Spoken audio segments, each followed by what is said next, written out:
bem-vindos a mais um Almanac Esperanto. Hoje vamos falar sobre um tema muito importante, as relações entre seres humanos e animais.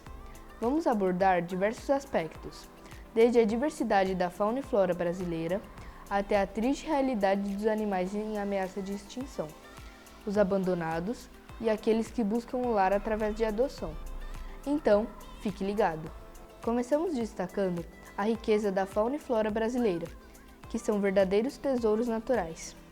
De acordo com o Instituto Brasileiro do Meio Ambiente e dos Recursos Naturais Renováveis, IBAMA, o Brasil abriga uma das maiores biodiversidades do mundo, com aproximadamente 117 mil espécies animais já catalogadas. Dentre elas, temos animais icônicos, como a onça-pintada, o tamanduá-bandeira e o mico-leão-dourado. No entanto, nem tudo são boas notícias.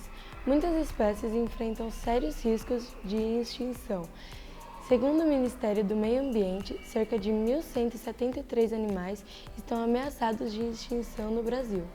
Isso inclui o lobo-guará, a arara azul e o tatu-canastra.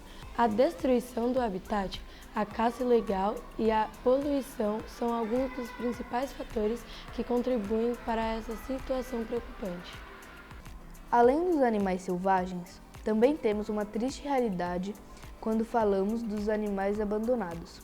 Dados da Associação Brasileira de Proteção Animal, ABPA, revelam que somente no ano passado foram registrados mais de 30 milhões de animais abandonados nas ruas do país. Cães e gatos são os mais afetados por essa situação, enfrentando dificuldades para sobreviver, além de estarem sujeitos a doenças e maus tratos. No entanto, há esperança para esses animais.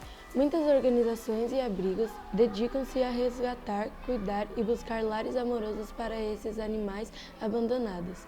É importante ressaltar que a adoção responsável é uma forma de ajudar e promover o bem-estar animal. E o quinto ano está fazendo um trabalho sobre os animais baseados num livro.